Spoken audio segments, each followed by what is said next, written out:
1 Samuel 18, vamos ler o versículo 20 e também o versículo 21, irmãos. Dois versículos, 1 Samuel 18, versículo 20 e 21. Aquele que achou, diga glória a Deus. Diz assim a palavra de Deus, queridos, ó. Mas Mical, a outra filha de Saul, amava a Davi, o que sendo anunciado a Saul, pareceu isto bom aos seus olhos. E Saul disse: eu a darei para que lhe sirva de laço, e para que a mão dos filisteus venha a ser contra ele. Pelo que Saul disse a Davi: com a outra serás hoje meu genro. Amém? Somente até aqui eu convido a igreja para sentar, irmãos. Glória a Deus. Falar um pouquinho aqui sobre a vida do Davi. Uma parte que quase a gente não fala na igreja. A gente fala muito sobre Davi, o gigante Golias. E outras coisas que a gente fala da vida de Davi, mas a gente fala muito pouco sobre essa partezinha aqui que Davi casou com a filha de Saul, a Mical. Na verdade, o Saul ele tinha duas filhas. Merabe, que foi prometida a Davi, porém Saul não deu. Davi ele matou o gigante filisteu e tinha uma promessa do Saul que era dar riqueza, isentar de imposto e dar filho em casamento. O Davi foi lá, lutou contra o Golias, matou, e o Saul não cumpriu a sua promessa. O Saul, irmãos, além de ser uma pessoa muito invejosa, era uma pessoa sem palavra. E principalmente uma pessoa que ela ocupa um cargo, como Saul ocupava, um cargo de rei, que é uma autoridade. A maior autoridade de Israel era Saul. Então uma pessoa dessa, irmãos, ela não pode ser uma pessoa sem palavra.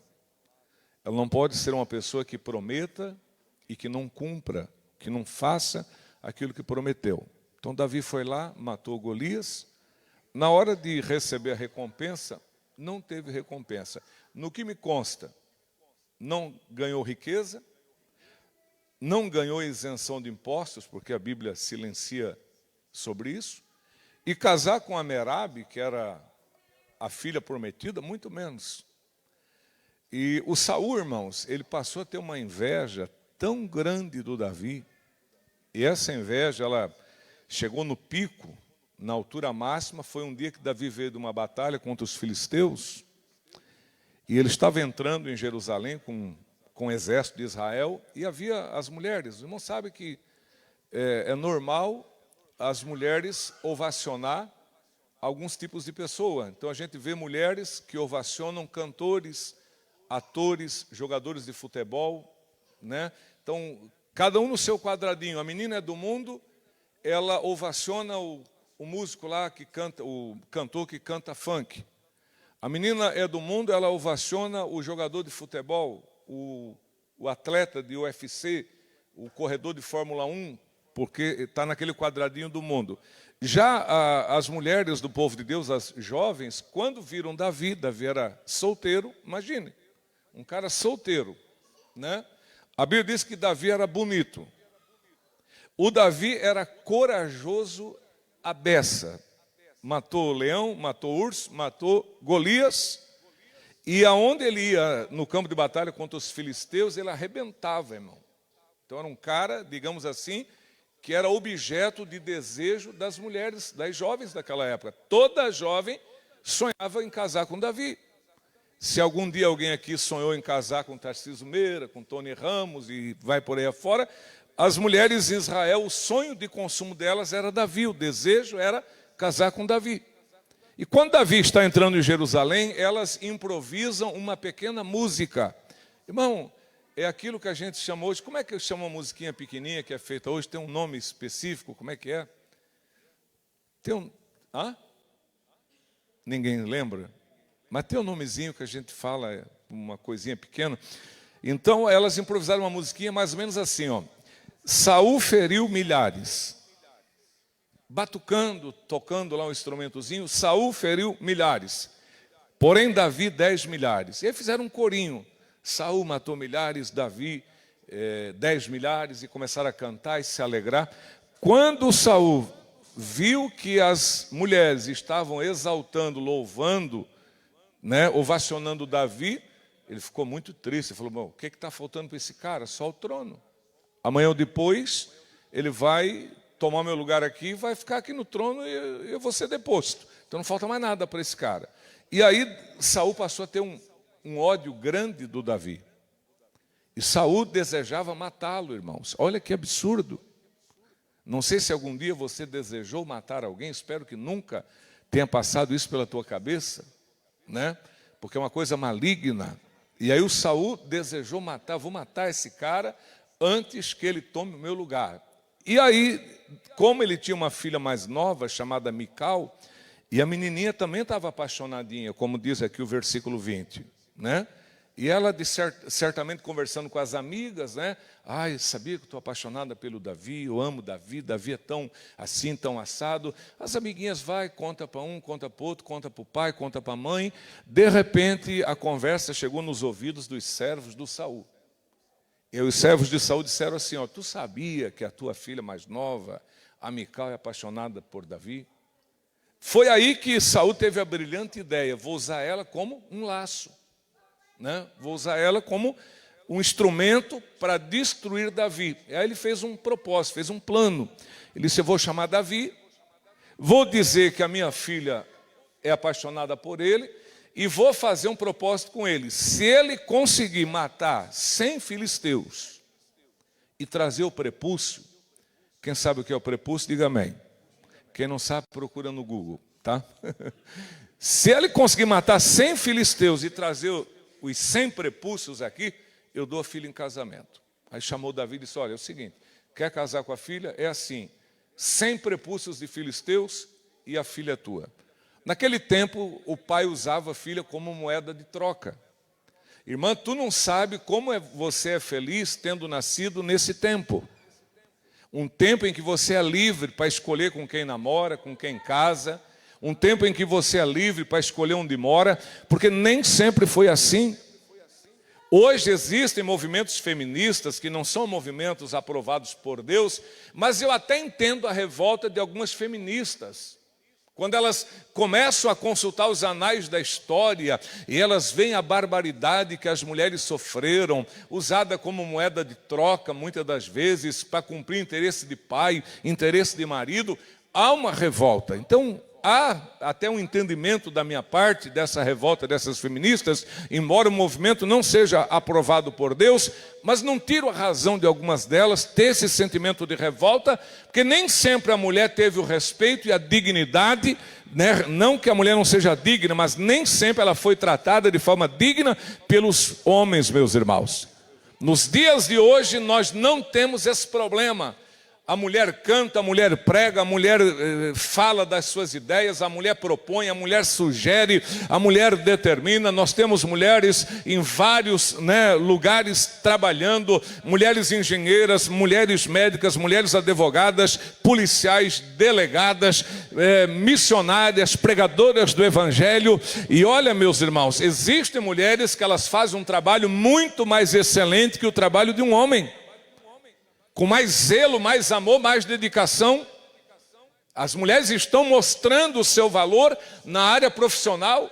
Não temos mais aquela ideia de apenas uma mulher mãe que gera e que cria filhos. Mas hoje, quando se fala de mulher, se fala de empreendedoras, de mulheres que têm visão, que têm campo para trabalhar, para exercer alguma coisa que queira na sua vida. Então você que nasceu nesse tempo, em vez de você ficar com esse mimimi reclamando, agradeça a Deus, porque uma grande porta foi aberta para as mulheres.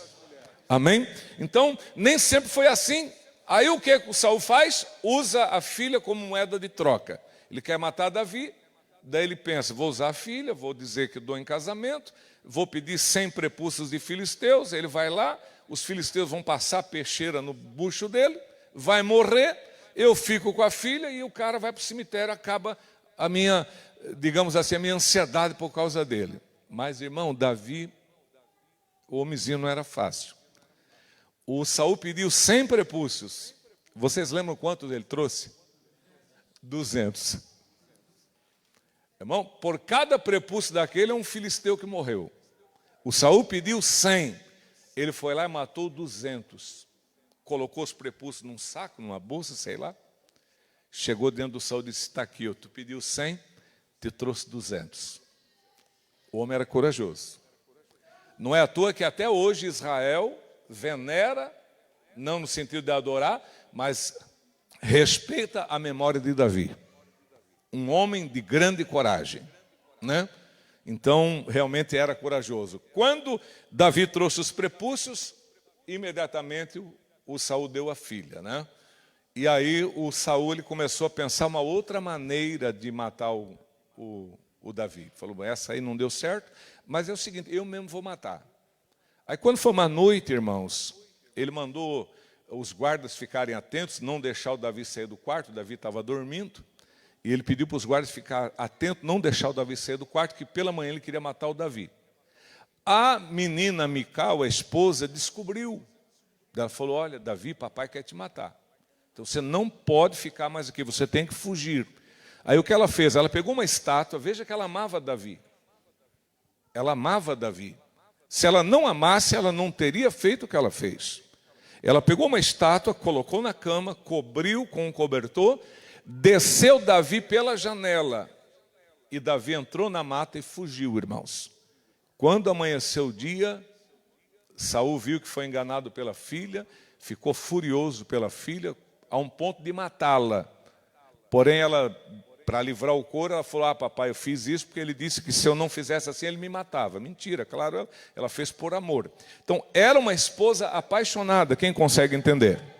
Esposa apaixonada. Mas, pastor, por que ela não fugiu junto? Deveria ter fugido junto.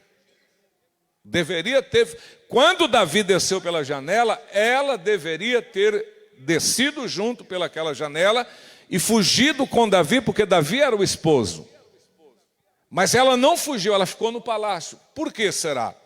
Eu tenho para mim, irmão, que talvez ela pensava que com uma ginga de filha ela podia mudar a cabeça do pai, os pensamentos em relação a Davi. Talvez ela pensou, eu aqui perto, talvez eu consiga mudar as ideias do pai e mostrar para o pai que o Davi não é o que ele pensa. Mas, irmão, ela falhou, ela não conseguiu mudar o pensamento do pai.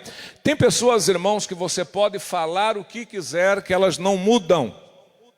Elas têm um coração duro, a verdade é só delas, é só elas que sabem, é só elas que conhecem. Então tem pessoas, irmãos, que a gente só gasta saliva. Ao longo dos anos eu aprendi a discernir com quem eu gasto saliva e com quem eu posso realmente mudar alguma coisa através da palavra. Então quando eu vejo que é só para gastar saliva, eu não falo nada, eu só oro e deixo quieto. Porque eu sei que não adianta. E o que acontece? Davi fugiu. Nessa fuga de Davi, irmãos, a Mical fica no palácio. Eu não sei dizer precisamente quantos foram os anos da fuga de Davi, mas foram anos. Agora, tu consegue imaginar um marido ficar anos longe da esposa? O que acontece, irmão, se o marido se distancia da esposa por anos? Esfria o amor? O casamento? O amor pode correr o risco de acabar, sim ou não? Pode. Então, essa distância de Mical e Davi durante anos, com certeza, matou o amor de Mical. O de Davi talvez também possa ter morrido o amor pelo esfriamento da distância. E nessa distância, irmão, Davi, ele começou a ter outros casamentos. E Mical no palácio. Aí o que é que o Saul faz? Ele pega a Mical, lá no reino tem um cara chamado Paltiel, um homem bom. O Saul chama Paltiel, você tem interesse na minha filha? Então leva como esposa. Paltiel pegou Mical, levou para casa. E agora Mical, ex-esposa de Davi, era esposa de Paltiel. O pessoal olhava o casal junto, essa era de Davi, esposa de Davi. O zum, zum, zum corria. Mão, se tivesse fantástico, se tivesse rede social, Facebook, ia dar uma fofocaiada do inferno, meus irmãos. Todo mundo postando e falando, olha isso do homem aí, papapi, papapá. Pois é, Davi perde a esposa que o pai certamente usou como moeda de troca, já era um costume do pai, Paltiel levou, estava vivendo com Mical, feliz da vida. Os anos se passaram, Davi teve outros casamentos, Davi teve outras concubinas, Mical foi a primeira esposa de Davi, mas na ausência de Mical ele se casa com outras mulheres, tem concubinas, gera filhos, a vida vai passando, irmãos. E quando Davi ele volta ao topo e que ele vai voltar a reinar e vai ser o rei de Judá, ele está sem a Mical. Então ele fala com o filho de Saul e com, acho que foi Abner, ele fala com eles, olha, é o seguinte, eu só volto se vocês trazerem Mical de volta. Mas a Mical já está casada. Mas Davi diz, eu só volto se me trazer Mical de volta. E os irmãos sabem que o pessoal, da palavra de Davi é o que valia. O pessoal vai lá na casa do Paltiel, é o seguinte, Davi quer a mulher de volta. No meu ponto fraco de entender, acho que Davi errou. Acho que Davi não deveria ter se intrometido mais na vida dessa mulher. Mas o que vale aqui, irmão, é o que eu falei. O que vale aqui é a posição política. Porque se ele vai para o trono, o pessoal vai dizer assim, ó, o cara é rei, mas ele não tem mais a filha do rei com ele. A filha do rei está na casa de outro. Então, até para fechar a boca dos faladores, Davi traz. Acredito que traz ela sem amar ela. E ela volta sem amar Davi. Nós temos aqui na Bíblia, meus queridos irmãos, no capítulo 3, versículo 13 ao versículo 16 de 2 Samuel, quando vão buscar Mical na casa de Paltiel. O marido não se acredita que está acontecendo aquilo, que estão levando a esposa dele embora, ele vem atrás chorando. E alguém tem que ameaçar ele de morte para que ele volte. Então, pensa como é que está a cabeça de uma mulher dessa. Consegue entender, meus irmãos? Tu acha que essa mulher tinha algum problema emocional? Você está reclamando, às vezes, de coisa tão pequena. Veja a situação dessa mulher. De um lado, o pai que usava como moeda de troca. De outro lado, o marido que também fez o que fez. Ela não quer voltar. Ele tem outras mulheres, tem concubinas. O que ela vai querer com ele? Mas, por oposição de Davi, por ordem de Davi, ela volta. O esposo vem chorando atrás. Mas alguém diz, volta, porque senão o negócio vai pegar para o teu lado. Ele volta, a esposa Mical vem, vai morar com Davi. Tu acha que o casamento foi legal dali para frente? Que você, na ideia de vocês, pastor, o amor renasceu. Não renasce, irmão. Tem situações, irmãos, que o relacionamento está sepultado e enterrado. É o caso de Davi e Mical. Então, quando a gente vê Davi vindo para Jerusalém, trazendo a arca do concerto, e que ele vem dançando na frente ali da arca, quem lembra? Segundo Samuel capítulo 6, versículo de número 16, Davi vem cultuando na arca. Onde é que estava Mical? Na janela. A mesma janela que quando ela apaixonada salvou Davi da morte, que o pai queria matá-lo, a mesma janela, a mesma Mical, está na mesma janela que um dia ela desceu Davi para escapar da morte, e agora ela está naquela mesma janela, observando Davi, vindo, trazendo a arca e bailando. E a Bíblia diz em 2 Samuel capítulo 6, versículo de número 16, que ela olhou e desprezou Davi. E aí nós pegamos esse versículo e a gente bate na Mical. A gente faz da Mical um demônio. Coitada da Mical. Né? Davi, pastor, Davi está certinho, Davi está bonitinho, Davi está adorando. Beleza, Davi está certinho, está bonitinho, está adorando. Mas quem sabe que existem marcas que não se apagam mais? Esse é o problema. Então, Mical é uma mulher magoada. Mical é uma mulher infeliz. E quando ela vê Davi naquela alegria, ela despreza. Ela deve pensar mais ou menos assim, né? Quem vê tu dando glória a Deus, quem vê você bailando assim, é porque não mora contigo. Não é assim que muitas pessoas pensam da gente? Ah, se morasse contigo não era teu amigo, se morasse contigo não glorificava a Deus. Pois é mais ou menos isso. A Mical olha e diz, quem te conhece não cai nesse... Não que Davi está sendo falso, hipócrita, não é nada disso. Mas ela está com o coração fechado para Davi. Então ela despreza Davi. Por isso, irmão, que é muito difícil dar pitaco na vida conjugal dos outros. Por isso que é muito difícil você tomar um lado numa vida conjugal de alguém e achar esse está certo e aquela ali está errado. É muito difícil. Você não sabe o que acontece, o que rola, o que acontece, o que foi feito. Então, eu vou dizer uma coisa para os irmãos: nunca tome partido sem saber realmente o que é que está acontecendo, sem saber como foi, porque você pode estar tomando o lado errado na tua vida. É igual hoje, os pregadores pregam, quem sabe que essa mulher morreu estéril? E o que é que os pregadores dizem dela? Morreu estéril porque desprezou Davi. Tadinha. Não é isso que ele... Já escutou essa pregação? Levanta a mão quem já ouviu. Só vocês. Já ouviu? Pois é. Ah, tá vendo, irmão? Não despreze o Senhor porque você vai ser estéril.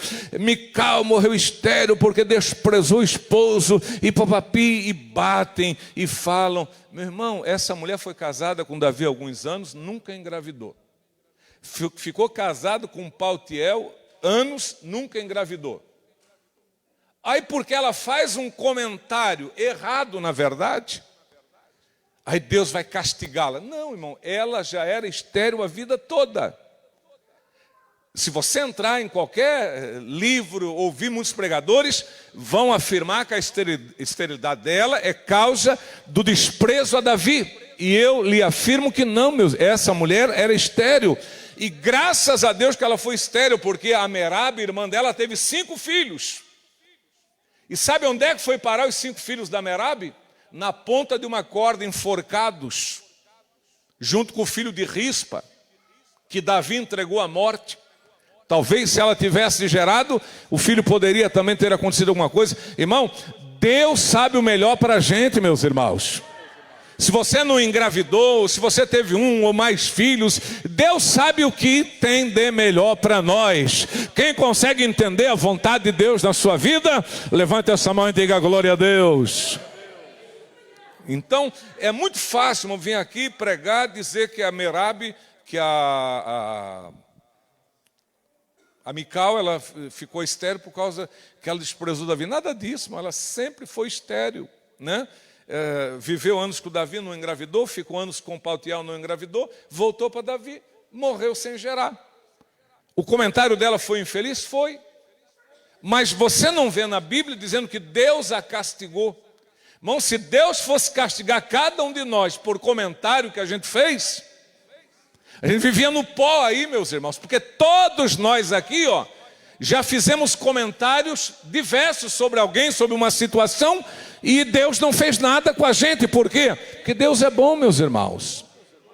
Não tenha Deus como um Deus tão pequeno. Ah, você falou do meu servo Davi, que achou vergonhoso ele fazer assim, para aí que eu vou fechar a tua madre. Não foi nada disso. Né? Essa mulher, ela errou no comentário, sim, porque era um momento de alegria, e ela não deveria ter dado o desprezo que ela deu. Mas essa mulher, ela tem muitas razões para ser uma mulher amargurada, infeliz. Sabe, querido, às vezes quem olha para o teu rosto não sabe as marcas tristes que você carrega no teu coração e na tua alma. Sabe, às vezes quem olha para você não consegue identificar as tristezas que você carrega dentro do teu coração, em silêncio, um fardo pesado. Porque muitos de nós precisamos de cura interior, meus irmãos. Pode curar a carne, pode curar o corpo, mas se não haver uma cura interior, nós nunca seremos felizes de verdade. Deus aqui nessa noite, Ele quer entrar no teu coração, na tua alma, no teu espírito, curar as tuas feridas, sarar as tuas dores aqui nessa noite, para que você possa ser uma pessoa alegre, feliz e abençoada no dia a dia da sua vida. Quantos querem permitir que o Senhor os sare interiormente? Levante a sua mão e diga glória a Deus. Permita. Irmão e irmã, rompa com o passado. Ah, mas me fizeram isso, passei por aquilo, chorei. Esqueça, rompa com o passado. O presente é o mais importante para nós. No momento, irmãos, nem passado e nem futuro pode alterar algo na nossa vida. O passado é algo que ficou para trás, o futuro é algo que está para vir. Então nós temos hoje o presente, que é agora. Esse é o momento. Essa é a oportunidade de sarar, de sair daqui curado, curada, feliz. Você vai passar a olhar com outros olhos para aquela pessoa que te entristeceu, que te feriu, porque Jesus vai sarar você e você vai conseguir perdoar aquela pessoa. E sabe quem é que vai ser o maior ganhador em tudo isso? Você, eu. Se Mical tivesse tido a graça de perdoar e olhar para Davi com bons olhos, talvez ela não teria tido um fim tão triste na vida dela. Porque olha, irmão, essa mulher aqui, ela perdeu o pai. Os irmãos sabem, perdeu o pai na guerra. Ela perdeu a vida dela dividida entre 2 casamentos. Querido, isso aqui, olha, é muito triste. Ela viveu a sua vidinha entre 2 casamentos. O casamento do tempo em que ela era princesinha, aquela mocinha apaixonada, sonhadora. Aquela pessoa que achou que o casamento ia ser uma bênção, uma maravilha, ia ser um mar de rosas. E de repente aquele casamento tão sonhado, tão desejado, tão buscado, não acontece. E ela entra num segundo casamento que nós não temos informação de Paltiel, se era um homem bom, se não era, se o casamento foi bem sucedido, se foi mal sucedido, se ela teve necessidades, carências em alguma área da vida dela, mas nós vemos ela dividindo a sua vida em períodos e fases diferentes, e pelo que a gente vê, nenhuma delas foi boa, meus irmãos. Talvez você tenha chegado a essa idade que você está, e se for perguntar para você de felicidade, você não sabe dizer se houve um tempo que você foi feliz. Pastor, eu não sei dizer se algum dia fui feliz. Talvez hajam pessoas aqui que até digam, melhor que eu não houvesse nascido.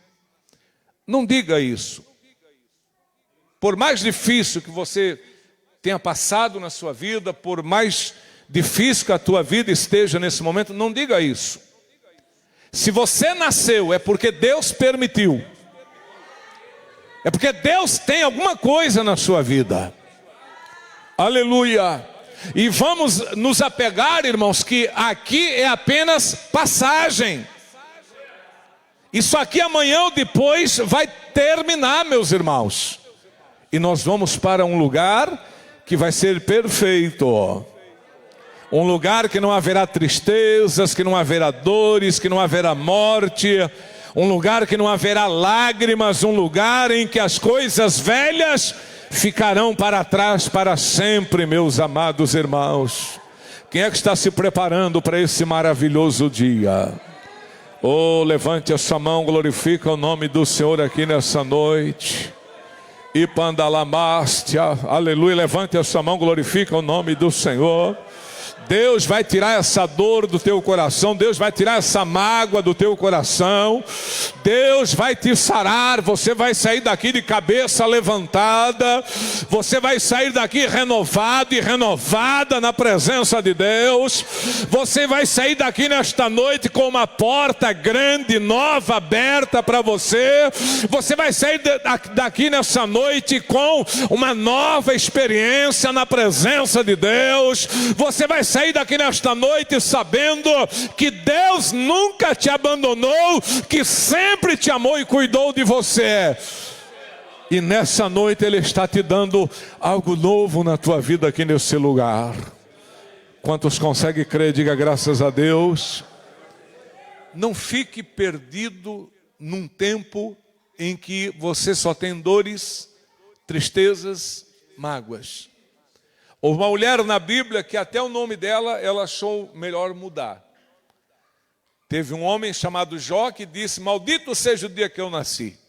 Lembra que ele amaldiçoou o dia que ele nasceu? O dia de nascimento, que é um dia alegre, um dia feliz, um dia que você se reúne, comemora, festeja, se alegra.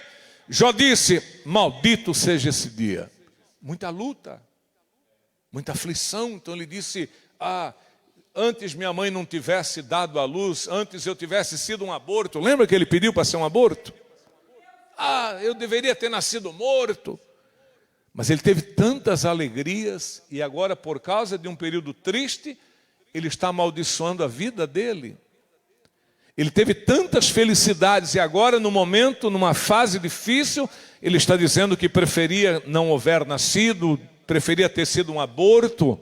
Será que nós não estamos assim, querido? Tanta coisa boa aconteceu e agora aconteceu uma coisa ruim e a gente está lamentando e se queixando e reclamando. Não faça isso. Um dia uma mulher mudou o nome dela. Ela saiu de uma cidade por nome de Belém, acompanhada do marido e 2 filhos. Ela sai de Belém e vai para a terra de Moabe. O seu nome era Noemi. Ela vai feliz em busca de uma vida melhor, sonhando. Porque em Belém havia escassez de pão, quem lembra? E aí ela disse: não, vamos sair disso aqui, né? Eu tenho para mim que ela era uma mulher, digamos assim, de uma personalidade muito forte. Não que ela mandava no marido, não é isso que eu digo, mas ela deveria ser uma mulher de uma personalidade muito forte. Saíram de Belém, foram para as terras de Moabe. Chegou lá, tinha emprego, irmão, tinha escola, panificador, hospital. O ônibus passava na porta, trazendo para os dias atuais. Ou tinha convênio, uma beleza, irmão. Disse: agora sim, estamos no lugar certo. Padaria, hospital, escola, convênios, né? Mercados, estamos recebendo em dólar, em euro, que beleza! Esse é o sonho de muito brasileiro quando vai para Portugal, quando vai para os Estados Unidos, quando vai para a Europa. Sair da miséria, porque o Brasil é um país de miséria, o Brasil é um país de corrupção contínua. Vamos tentar a vida na Europa e às vezes o sonho se torna pesadelo. Às vezes a vitória, a conquista tão desejada não acontece. Então foi o que aconteceu com Noemi. Morre o marido. Ficaram 10 anos em Moabe, quem lembra? 10 anos miseráveis. 3 mortes. Vamos, 10 anos dividindo por 3 mortes. A cada 3 anos, um caixão dentro de casa. Terrível, né, meus irmãos? 10 anos. 3 anos em Moabe, o caixãozinho do marido, cemitério. 6 anos e pouco em Moabe, caixãozinho de um filho, cemitério. 10 anos em Moabe, o segundo filho morre, cemitério. Ela que saiu com a família está só. Marido, 2 filhos no cemitério. Aí ela diz: poxa, o que mais vou querer aqui? Não tenho mais ninguém, só minhas noras. Chamou as noras, fez uma reunião de família e disse: o seguinte, filhas, vocês viram, né? Morreu o marido, morreu os filhos. Eu já sou velha. Ainda que eu tivesse homem, fosse nova e tivesse homem hoje, vocês não iam esperar a criança nascer, crescer, para ser marido de vocês. Então assim, vocês estão livres para sair, para casar com quem vocês quiserem. Eu vou voltar para Belém. Orfa, uma das noras, abraçou a sogra, deu um beijão. Por isso que nem todos que beijam, não, às vezes tem pessoa, não deu nenhum beijinho. Mas às vezes tem pessoa que é melhor nem beijar mesmo, né? A Orfa tascou um beijão, sogrona do coração, Deus abençoe, foi embora, abandonou a sogra. Mas a Ruth, ela falou: minha sogra, aonde você for, eu vou contigo. Aonde você passar a noite, contigo eu passarei. O teu Deus vai ser o meu Deus. O teu povo vai ser o meu povo. Aleluia. Irmão, nem tudo está perdido. Alguém te ama de verdade. Alguém está com você, não é por interesse, não é por vantagens, mas está contigo porque te ama de verdade. Ruth amava Noemi de verdade, meus irmãos. Fizeram as malas e tal, Agora Ruth vem sonhando, como será essa terra, como será esse povo, como será esse Deus da minha sogra. Vieram de Moabe para Belém. Mas Ruth estava muito triste. Quando entraram pela porta de Belém, o pessoal olhou e disse: rapaz, a dona Ruth, faz 10 anos que essa mulher saiu daqui, rapaz, meu Deus, como está acabadinha, né? 10 anos às vezes muda tanto na vida da gente, né? Engorda, envelhece, cabelo cai. Oh, Jesus amado, 10 anos, mas é a dona Noemi, morava faz 10 anos que ela saiu daqui. Ô, dona Noemi, bem-vinda! Ô, bem-vinda, dona Noemi. Deram um bem-vindo lá para ela. Sabe o que ela disse, irmão? Não me chame de Noemi. Noemi quer dizer agradável, né? Ela devia ser uma mulher muito agradável. Falou: não me chame de Noemi, porque de agradável eu não tenho mais nada. Mas me chamem de Mara, que quer dizer amarga. Me chamem de Mara, porque o Todo-Poderoso me tem dado grande amargura. Mas graças a Deus que eles não aceitaram substituir o nome dela de Noemi por Mara. Para Belém, Noemi sempre será a mesma Noemi. Quero dizer para você nessa noite, para Deus, você sempre será essa pessoa a quem Ele ama. Oh, aleluia, levante a mão, Deus te ama. Deus tem amor por cada um de nós aqui nessa noite, meus irmãos. Quantos creem no amor de Deus? Diga amém, Jesus. Ela queria mudar a sua identidade. Às vezes a gente também quer, se eu pudesse mudar de nome, mudar de família, se eu pudesse mudar de pai, mudar de mãe, escolher outro pai, escolher outra mãe. Se eu pudesse ir embora dessa cidade. Mas a solução não está em mudar de pai, de mãe, mudar de família, mudar de cidade, mudar de emprego. A solução está em se aproximar mais de Deus, meus irmãos. Alacanda rabacheia. Amém? Aquele que habita no esconderijo do Altíssimo, como é que diz a Bíblia? A sombra do Onipotente descansará. Amém? Como é que você consegue ficar na sombra de alguém? De que forma? Tem que se aproximar. Meu querido, nunca provará a sombra do Altíssimo sem se aproximar dele. Aquele que habita, é habitar, não é vir só domingo à noite aqui e achar que está tudo beleza. Não, é habitar. Aquele que habita, não é aquele que vem só na quarta-feira, só no domingo de manhã. É aquele que habita no esconderijo do Altíssimo. A sombra do Onipotente descansará. Direi do Senhor, Ele é o meu refúgio, a minha fortaleza, e nele confiarei, meus irmãos. Quantos aqui estão debaixo da sombra do Altíssimo? Quantos aqui? Então descansa. Alacanda rabacheia e calassurianda lamanai. Quantos estão debaixo da sombra do Altíssimo? Levante a mão. Vai glorificando. É aquele que habita, ele vai descansar, diz a palavra. Descansa. Coloca teu problema, tua necessidade, tua luta, tuas aflições nas mãos do Senhor. Descansa. Amém, meus irmãos?